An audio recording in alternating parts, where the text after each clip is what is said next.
మీదనే కేసీఆర్ గారి గుర్తు మీదనే జగిత్యాల్లో మేము గెలిచినాం. నువ్వు లేచి మాట్లాడుతూ ఉంటే నాతో కూర్చొని ఏమంటాడు, మీ బట్టలు చింపితే ఇప్పుడు అంటాడు. నన్ను రెచ్చగొట్టింది ఆయననా నేనా? నేను లేచి నువ్వు ఏ పార్టీలో గెలిచినావు అంటే నేను బాజాబ్తు కాంగ్రెస్ పార్టీ ఇప్పుడు నేను బీఆర్ఎస్ పార్టీ కాదు అని చెప్తాడు.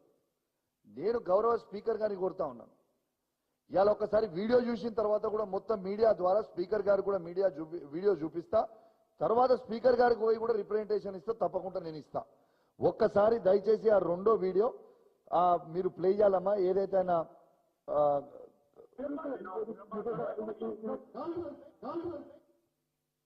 మళ్ళా ప్లే చేయమ్మా ఒకసారి.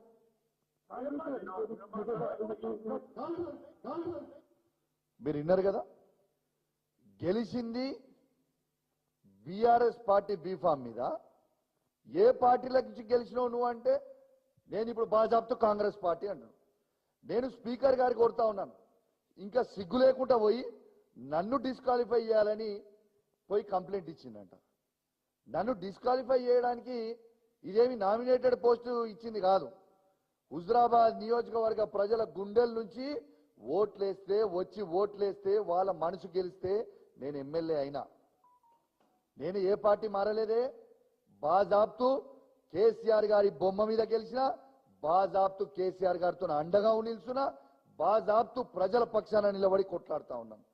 ఇలా జగిత్యాల సంజయ్ లాగా బ్రోకర్ గాన్ లాగా పైసలకి నేను అమ్ముడు పోలే. పైసలకి అమ్ముడు పోయినోడివి నువ్వు. ఇలా పైసలకి అమ్ముడు పోయినోడు మారిన 10 మంది బీఆర్ఎస్ పార్టీ ఎమ్మెల్యేలు గెలిచి మారి కాంగ్రెస్ పార్టీలో చేరినోడు పైసలకు అమ్ముడు పోయిన వాళ్ళు, మేము కాదు కదా. ఇలా బాజాబ్తు డాక్టర్ సంజయ్ జగిత్యాల ఎమ్మెల్యే గారిని ఎట్టు పరిస్థితిలో స్పీకర్ గారు డిస్క్వాలిఫై చేయాలి. స్వయంగా అఫీషియల్ రివ్యూ మీటింగ్ లో మీ ముగ్గురు మంత్రుల సమక్షంలో ఉత్తమ్ కుమార్ రెడ్డి గారు, శ్రీధర్ బాబు గారు, పొన్నం ప్రభాకర్ గారు, ఇతర కాంగ్రెస్ పార్టీ శాసనసభ్యులు ఉండగా బీఆర్ఎస్ పార్టీ శాసనసభ్యులు మొత్తము ఉమ్మడి కరీంనగర్ జిల్లాలో ఉన్న అధికారులు, ఎలక్ట్రానిక్ మీడియా, ప్రింట్ మీడియా సాక్షిగా నేను కాంగ్రెస్ పార్టీలో ఉన్నా అని చెప్పినాక మీరు ఎందుకు డిస్క్వాలిఫై చెయ్యరు అని నేను అడుగుతా ఉన్నాను. మళ్ళా దీని తర్వాత నన్ను అంటుండు ప్రశ్నించుర్రి అన్నాడు. ఎస్, నేను ప్రశ్నించిన, నాకు ప్రశ్నించమని చెప్పిన ఆదర్శం ఎవరు? రేవంత్ రెడ్డి గారు కదా.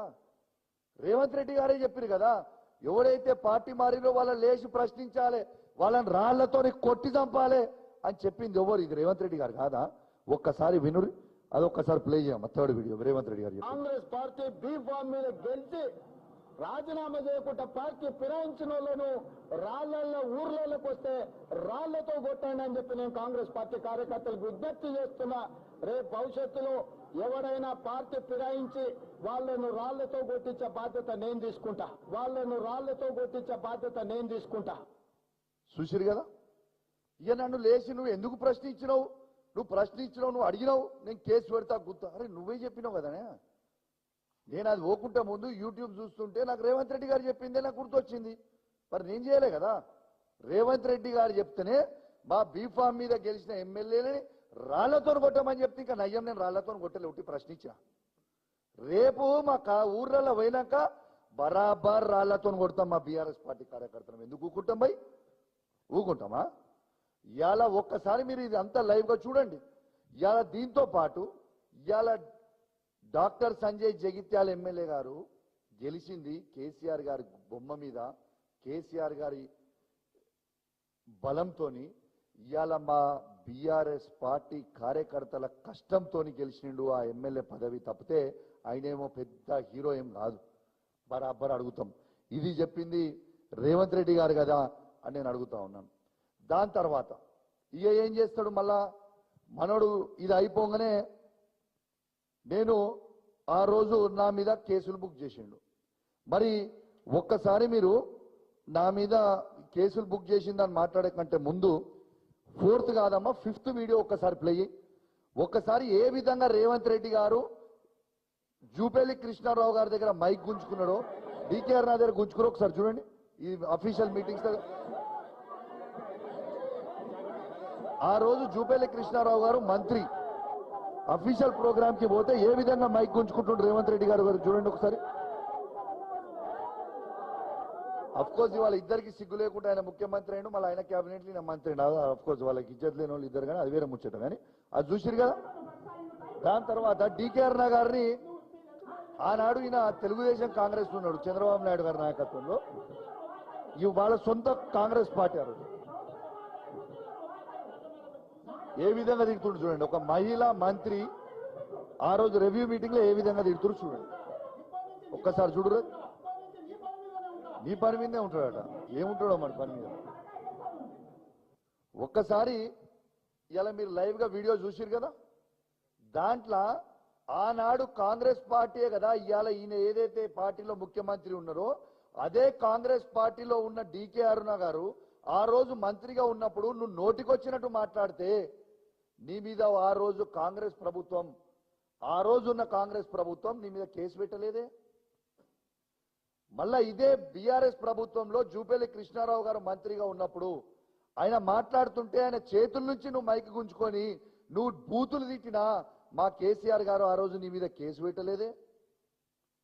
ఈడేమో నేను మా బీఆర్ఎస్ పార్టీ వాడు గెలిచినోడు దొంగ, ఆ దొంగ పోతాడే దొంగ రాబోయే నేను అంటే నా మీద కేసులు పెడతావా? నా మీద కేసులు పెడతావా నువ్వు? దొంగని అసలు నీకు నిజంగా తెలంగాణ ప్రజల్లారా ఒక్కసారి మీరు ఆలోచన చేయండి. ఇయాలని ఒక దొంగని దొంగ అంటే ఒక దొంగతనం చేసిన తర్వాత నువ్వు దొంగ అంటే అది కూడా తప్పంటే ఎట్లా అని నేను అడుగుతా ఉన్నాను. ఇలా బీఆర్ఎస్ పార్టీ బీఫామ్ మీద గెలిచిన సంజయ్ పోయి కాంగ్రెస్ పార్టీలో చేరడం ఇది తప్పు, ఇది 100% తప్పు అని నేను నిలదీస్తే నా మీద కేసులు పెట్టి జైలుకు పంపుతా అంటే ఇది కరెక్టా అని చెప్పి నేను అడుగుతా ఉన్నాను. తెలంగాణ ప్రజల్లారా ఒక్కసారి ఆలోచన చేయండి, గమనించండి. ఏ విధంగా ఈ రేవంత్ రెడ్డి గారి ప్రభుత్వం ఏ విధంగా కేసులు పెట్టి హరాస్మెంట్ చేస్తా ఉన్నారో ఒక్కసారి మీరు ఆలోచన చెయ్యండి అని మీ అందరు కూడా విజ్ఞప్తి చేస్తా ఉన్నాను. నీతి నిజాయితీ కోసం మాట్లాడితే కూడా, రైతుల పక్షాన మాట్లాడితే కూడా, యువకుల పక్షాన మాట్లాడితే కూడా, పేద మహిళల పక్షాన మాట్లాడితే ఇవాళ కేసులు పెడతా అంటే ఇది న్యాయమా? ఒక్కసారి మీరు ఆలోచన చేయండి అని నేను అడుగుతా ఉన్నాను. కేసులు ఎందుకు పెడుతుండు? ఇలా దాదాపు నా మీద 28 కేసులు పెట్టిండు. దేనికోసం పెట్టిండు? ఇలా నువ్వు ఇచ్చిన 6 గ్యారెంటీలు ఎందుకు ఇస్తలేవని గట్టిగా అడుగుతున్నాను. రైతులకి రైతు భరోసా ఎందుకు ఇస్తలేవని గట్టిగా అడుగుతున్నాను. రైతులకి రుణమాఫీ ఎందుకు ఇస్తలేవని గట్టిగా అడుగుతున్నాను.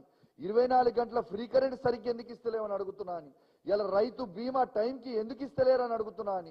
ఇలా ప్రతి మహిళలకి 2500 రూపాయలు ఎందుకు ఇస్తలేవని అడిగినందుక, ఇలా కళ్యాణ్ లక్ష్మితో పాటు తులం బంగారం ఇస్తా అన్నావు, ఎందుకు ఆ తులం బంగారం ఇస్తలేవని అడుగుతున్నందుక, ఇలా పిల్లలు ఫుడ్ పాయిజనింగ్ అయి చనిపోతా ఉన్నారు, వాళ్ళకి సరిగ్గా భోజనం పెట్టు అన్నట్టుగా అడుగుతున్నందుకు కేసులు పెడుతున్నావా? ఇలా కేసీఆర్ కిట్టులు కంటిన్యూ చేయని నేను గట్టిగా అడుగుతున్నాను, కేసులు పెడుతున్నావా? ఇలా గర్భిణీ స్త్రీలకి న్యూట్రిషన్ కిట్లు ఎందుకు ఇస్తలేవని అడుగుతున్నందుకు కేసులు పెడుతున్నావా? ఇలా కంటి వెలుగు ఆ తాతలకి అవ్వలకి ఇలా కంటి వెలుగు ఇలా వాళ్ళకి ఫ్రీగా కంటి ఆపరేషన్లు కానీ ఫ్రీగా అద్దాలు ఎందుకు ఇస్తలేవంటే కేసులు పెడుతున్నావా? తాతలకి అవ్వలకి 4000 రూపాయల పెన్షన్ ఇస్తా అన్నావు, ఎందుకు ఇస్తలేవని అడుగుతుంటే కేసులు పెడుతున్నావా?